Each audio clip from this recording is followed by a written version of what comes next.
मित्रों, अभी हम श्री राहुल गांधी जी की प्रेस कॉन्फ्रेंस देख रहे थे।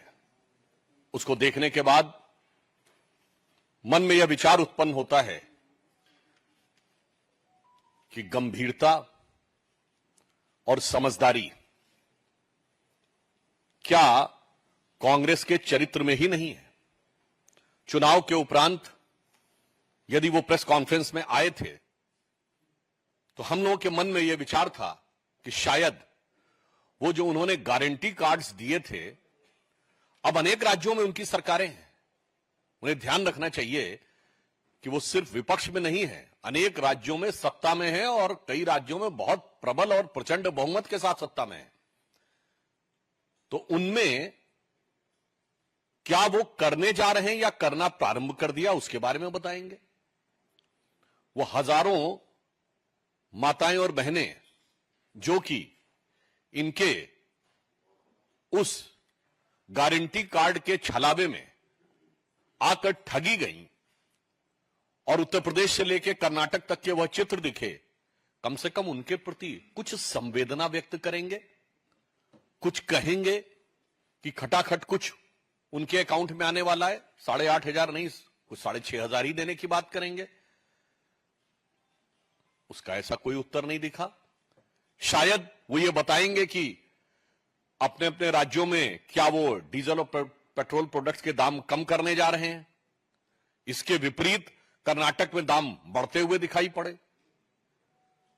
और तो और इस प्रकार के समाचार भी आए कि कैसे कौन कौन सी कंसल्टिंग कंपनियों को करोड़ों रुपए के कॉन्ट्रैक्ट दिए गए थे कि किस ढंग से ये सो कॉल्ड गारंटी कार्ड्स जो हैं इनका उपयोग किया जा सके जनता के बीच में प्रचार या यूं कहें भ्रम फैलाने के लिए। ऐसा भी कुछ दिखाई नहीं पड़ा। तो हम ये पूछना चाहते हैं कि महोदय, अब आप और आपका इंडी गठबंधन जो अनेक राज्यों में सत्ता में है, कम से कम अब जिम्मेदारी के रूप में कोई सरकार की तरफ से कार्य के बारे में बताएगा या नहीं? उसके विपरीत हमें इस विषय को लेकर कष्ट हुआ कि नीट परीक्षा के मुद्दे के ऊपर जब सरकार पूरी तरीके से सतर्क है, संवेदनशील है,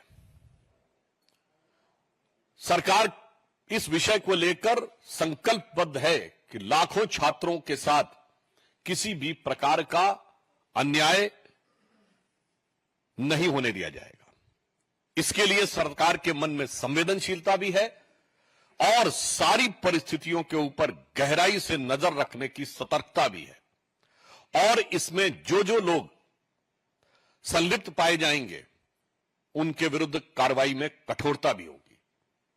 परंतु यह विषय सर्वोच्च न्यायालय में विचाराधीन है, तो सरकार अपने उस संवैधानिक दायित्व को भी भली भांति समझती है कि जो जो न्यायालय का निर्देश होगा उसके अनुसार जो भी प्रभावी कार्रवाई होगी वह सरकार करने के लिए पूर्णतः संकल्पबद्ध है। परंतु यदि विपक्ष के नेता के रूप में कोई ऐसे लोग, राहुल गांधी जी आकर कहें, जिसे अगर सामान्य शब्द में कहा जाए कि तीसरे अटेम्प्ट में, थर्ड अटेम्प्ट में भी जो थर्ड डिवीजन नहीं पास हो पाए, अर्थात 100 सीटें भी नहीं पा पाए, वो आकर अपने को मेधावी छात्रों का प्रतिनिधि घोषित करने का प्रयास करें और जब यह विषय न्यायालय के विचाराधीन है तो न्यायालय के विवेक से ऊपर अपना विवेक दिखाने का प्रयास करें, तो यह साफ साफ लगता है कि उन्हें लाखों छात्रों के भविष्य के साथ कुछ लेना देना नहीं है। उन्हें सिर्फ इस विषय के ऊपर अपनी राजनीति करनी है। ठीक वैसे ही जैसे राजस्थान में 1.5 दर्जन के लगभग पेपर लीक के मामले हुए थे, श्री राहुल गांधी जी ने एक शब्द उसके बारे में कभी बोला था। और इतना ही नहीं, आप सबको ध्यान होगा, वहां के मुख्यमंत्री जी तो एक बार इस विषय के ऊपर व्यंग और कटाक्ष के लहजे में बोल दिए थे, नहीं मुझे सब कुछ पता लग जाता है, मैं तो जादूगर हूं। इस प्रकार के बयानों के बारे में, असंवेदनशील बयानों के बारे में भी कोई टिप्पणी न करना बहुत दुखद नजर आता है। इसलिए हम कांग्रेस पार्टी से कहना चाहेंगे कि अब चुनाव समाप्त हो गए हैं। अब आप जहां सरकार में हैं, जिम्मेदारी निभाइए और बताइए कि केंद्र की सत्ता आपको नहीं मिली है, राज्य की जहां सत्ता मिली है, आप अपनी अपनी सो कॉल्ड गारंटी में क्या पूरा करने जा रहे हैं।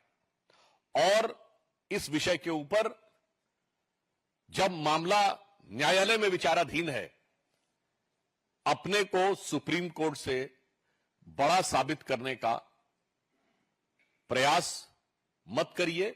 सरकार की तरफ से हम जब पुनः इस विषय को रेखांकित करना चाहते हैं कि हम पूरी संवेदनशीलता के साथ, सतर्कता के साथ, एक भी छात्र के भविष्य के साथ खिलवाड़ नहीं होने देंगे और सभी छात्रों को समुचित न्याय भी सुनिश्चित करेंगे।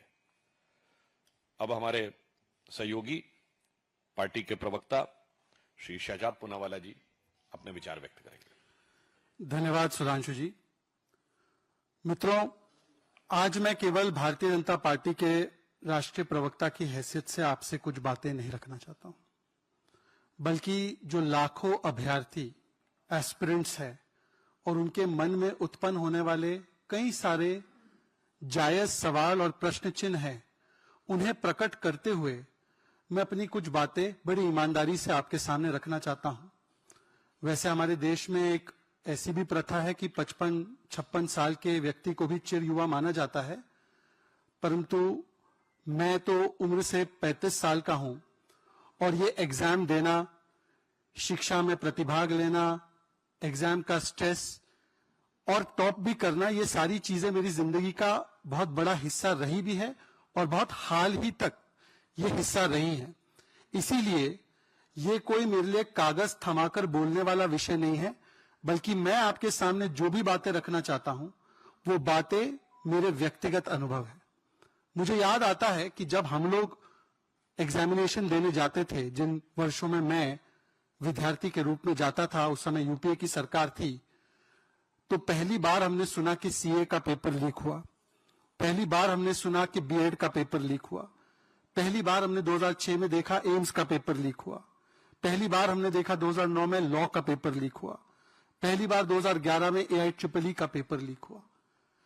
ये हर साल पेपर लीक होने की जो प्रथा चलती थी और अनेकों स्ट्रीम्स की, वहां से हटकर आज हम ऐसी व्यवस्था में आए 2014, 15, 16 के बाद, जहां पर मल्टीपल एजेंसीज मल्टीपल पेपर जहां कराती थी, बड़े विनम्रता से मैं कहना चाहता हूं, जिसमें कोई अकाउंटेबिलिटी नहीं होती थी, उसको स्ट्रीमलाइन करके एक प्रयास किया गया कि जो एग्जामिनेशंस है वो स्ट्रीमलाइन तरीके से हो, उसकी अकाउंटेबिलिटी हो। पिछले वर्ष भी 1,30,00,000 स्टूडेंट्स ने अलग अलग परीक्षाएं दी हैं।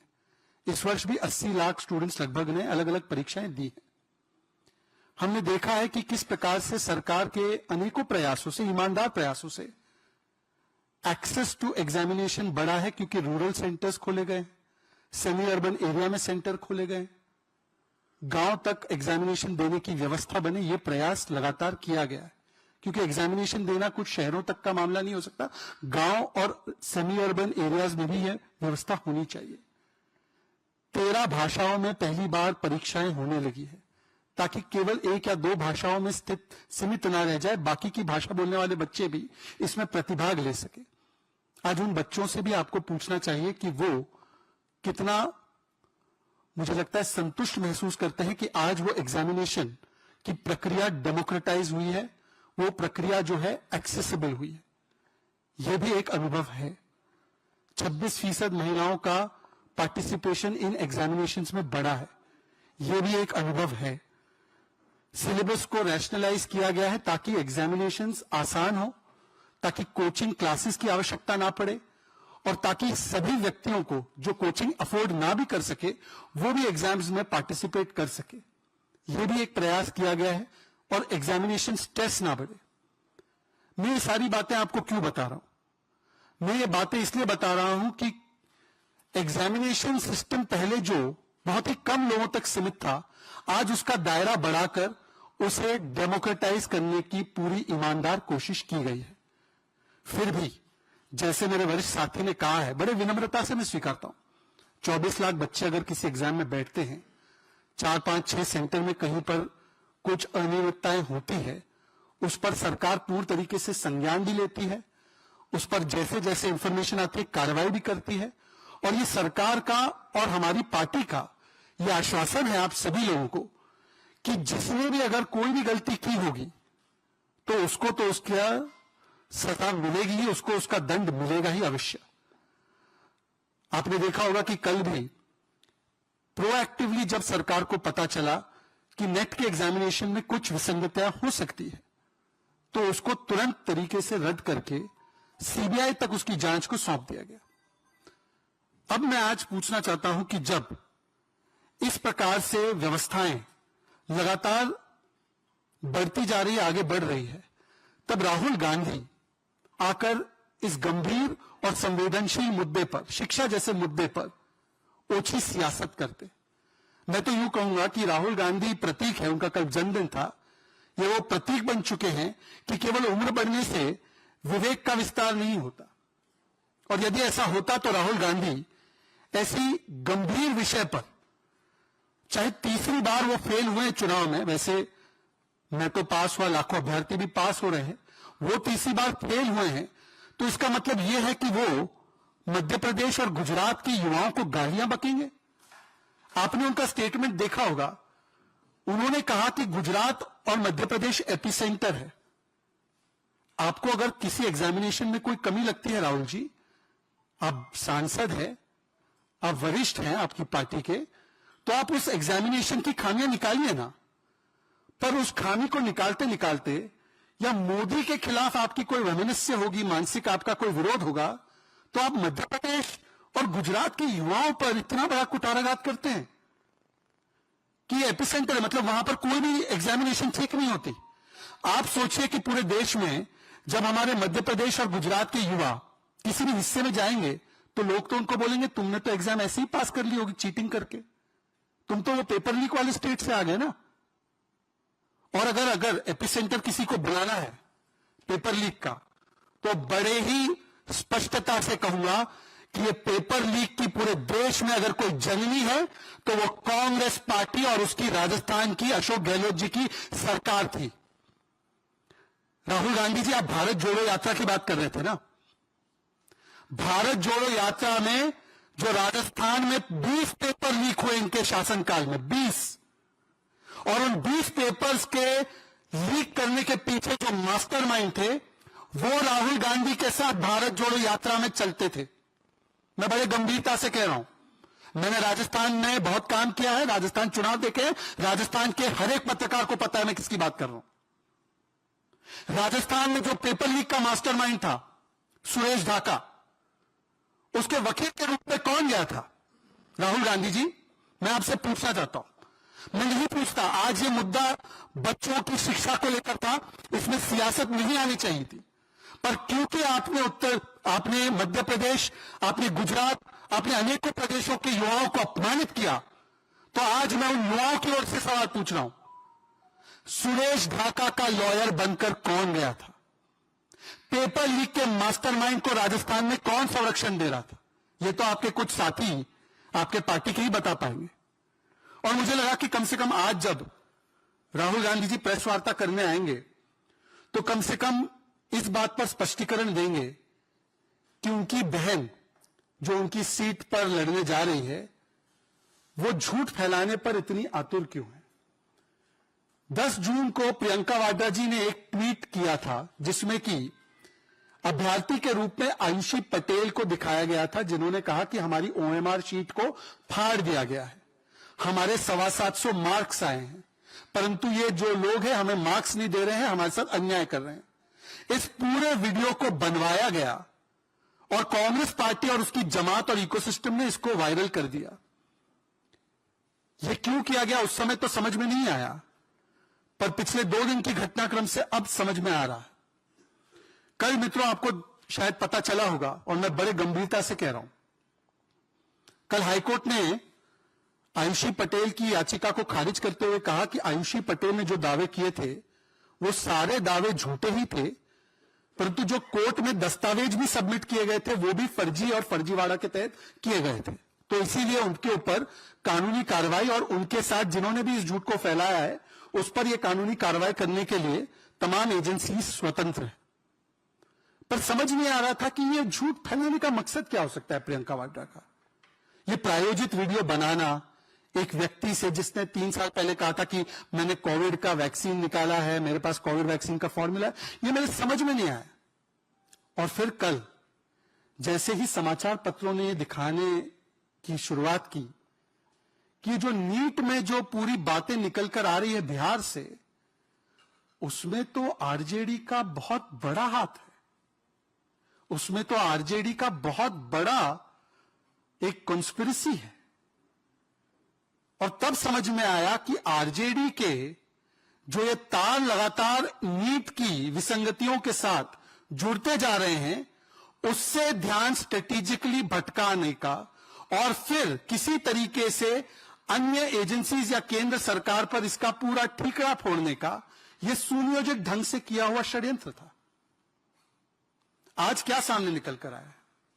आज सामने निकल कर यह आया है कि तेजस्वी यादव, आरजेडी के वरिष्ठ नेता, पूर्व उप मुख्यमंत्री, उनके सचिव प्रीतम वो व्यक्ति है जिनके रिश्तेदार है जो पूरे नीट के इन विसंगतियों के मास्टरमाइंड है, और उनका नाम है सिकंदर यादवेंदु। सिकंदर यादवेंदु नाम याद रखिए। ये छोटे मोटे जल संसाधन विभाग के एक जूनियर इंजीनियर थे। कुछ साल पहले जैसे आरजेडी की सरकार आती है, प्रथम परिवार के दरबार में इनका आना जाना लगा रहता है, करीबी है तेजस्वी के, करीबी है लालू जी के। तो इस छोटे से जूनियर इंजीनियर को जल संसाधन विभाग के इनको भेज दिया जाता है नगर विकास वाले विभाग में, और उनको पटना सहित बहुत बड़े बड़े शहरों का चार्ज भी दिया जाता है। पर भूख वहां पे कहां मिटेगी? अब भाई चारा चोरी करने वाली पार्टी पेपर चोरी करने पर आमादा है, तो उसने अपने व्यक्ति को फिट कर दिया अलग अलग विभागों में और कह दिया कि करो। और इस व्यक्ति ने जो मुख्य भूमिका में है, आप अगर एफआईआर पढ़े, उसके लिए गेस्ट हाउस का कमरा कौन बुक करवाता है? तेजस्वी यादव के सचिव प्रीतम। आप देख रहे हैं कहां जुड़ रहा है। तेजस्वी यादव के सचिव प्रीतम मास्टरमाइंड का कमरा बुक करवाते हैं, वो उनके रिश्तेदार भी है। मास्टरमाइंड भी वही व्यक्ति है जिनको बहुत बड़ी बड़ी पोस्टिंग और चीजें मिली है आरजेडी की सरकार में। और इस व्यक्ति ने मिलकर जो और भी कुछ अक्यूज के नाम एफआईआर में आए हैं, उन लोगों को उसी गेस्ट हाउस में प्रीतम के माध्यम से रुकवाने का काम। और वहां पर फिर जिस प्रकार से एफआईआर की बातें जो हमारे उप मुख्यमंत्री बिहार में उन्होंने बताई है कि कैसे उनको ये पेपर का एक्सेस दिया गया, समझ में तो यह भी आता है कि उनमें से एक जो अभ्यर्थी था वो उन्हीं की बहन का बेटा था, और उसने भी ये सारी चीजें कबूल, ये सारे स्टेटमेंट्स ऑन रिकॉर्ड है, ये सारा डेटा सामने आ चुका है, बयान, कन्फेशन, टेस्टिमनी, सारी चीजें। और तब समझ में आता है कि जब आरजेडी के भ्रष्टाचार की प्रवृत्ति से यह सारा मामला जुड़ता है, तब किसी तरीके से ध्यान भटकाने के लिए और किसी तरीके से मन में शक उत्पन्न करने के लिए दोनों भाई बहन इस प्रकार से झूठ फैलाने का और देश को दिग्भ्रमित करने का बेड़ा उठाते हैं। और इसीलिए मैं आज राहुल जी से पूछना चाहता हूं, प्रियंका वाड्रा जी ने आयुषी पटेल का वो ट्वीट अभी तक डिलीट भी नहीं किया, ना उसके लिए माफी मांगी। ये इसलिए किया जा रहा है ताकि भोले भाले बच्चों को बौखलाकर, बहकाकर बताया जा सके कि आरजेडी का इसमें कोई लिंक नहीं। अगर ऐसा नहीं है तो क्या प्रियंका वाड्रा आकर माफी मांगेंगी? अगर ऐसा नहीं है तो राहुल गांधी जी बताएंगे कि इंडी अलायंस के उनके खासम खास साथी, जिनके साथ वो पता नहीं कतला, रोहू, पता नहीं कौन सा फिश खाते हैं, उन्होंने तो स्टूडेंट्स के साथ क्या करवाया है? राहुल गांधी जी क्या कहेंगे इन विषयों पर? राहुल गांधी जी का कुछ दिन पहले आपको ट्वीट याद होगा, और उसी से उनकी प्रवृत्ति स्पष्ट होती है। एक अखबार में एक स्टोरी छपी कि ईवीएम को ओटीपी और मोबाइल से अनलॉक किया जाता है। तो जो पिछले 20 वर्षों से चुनाव लड़ रहे हैं, जिनको पता है कि ईवीएम का ओटीपी और मोबाइल से कोई लेना देना नहीं, वो उस आर्टिकल को और भी एम्पलीफाई करते हैं, प्रसारित करते हैं, और पूरे देश में इलेक्शन कमीशन, इलेक्शन की प्रक्रिया और ईवीएम के खिलाफ जो माहौल उत्पन्न करते हैं। और यही प्रवृत्ति आज भी की जा रही है। कुछ खामियां, कुछ गलतियां रहेंगी, निश्चित उस पर कार्रवाई होगी, कठोरतम कार्रवाई होगी। पर जब आपका मकसद सियासत करना होता है, तब ध्यान भटकाकर झूठ का प्रचार करना, यह राहुल गांधी और प्रियंका वाड्रा का चरित्र बन चुका है। और इसीलिए इन स्पेसिफिक सवालों पर उनका जवाब क्या है, इसका हम इंतजार करेंगे। किसी के सवाल इसी विषय पर होंगे तो आप प्लीज बताइए।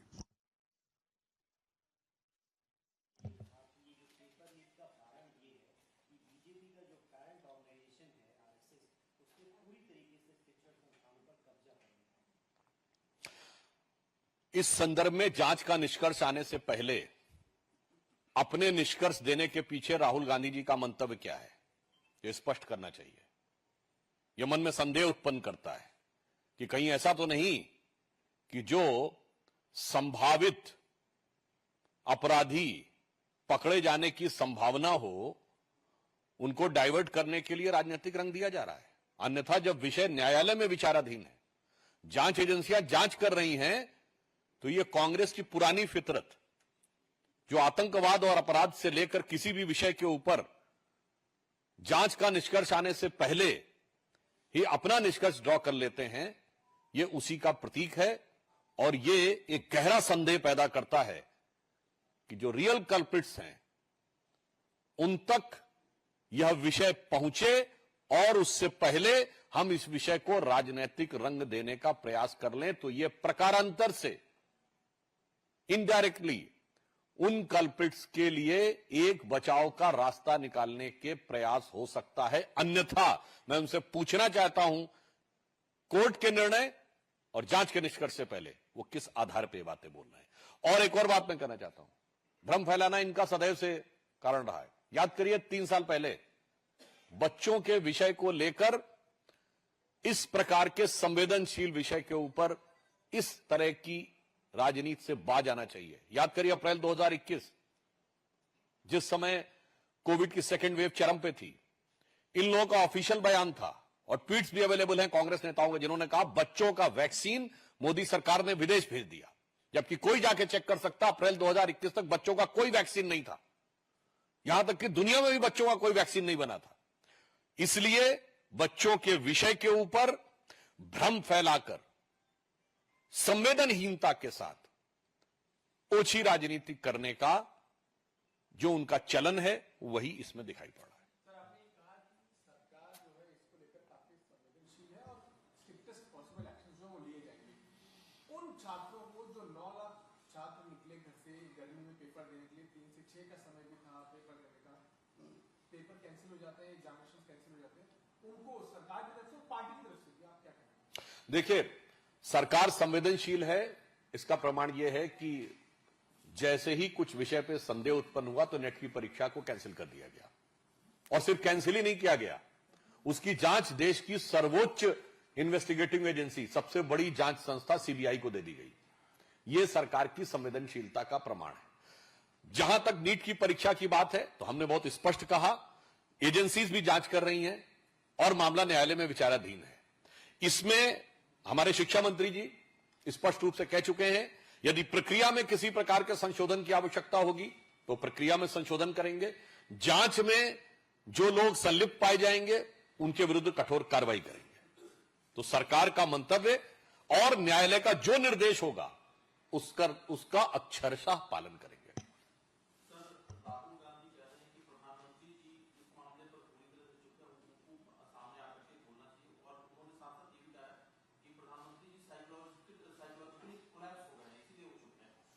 वैसे साइकोलॉजिकल वाली बात जो है, वो राहुल गांधी जी इस समय जिस प्रकार का तेवर दिखा रहे हैं, मतलब मुझे लगता है चूंकि बच्चों से जुड़ा इशू है, तो मैं कहना चाहता हूं, आपको कभी लगता है कि 99 सीटें पाकर किसी पार्टी में इतना साइकोलॉजिकल वो दिखाई पड़े रिएक्शन जितना राहुल गांधी जी में दिखाई पड़ रहा है?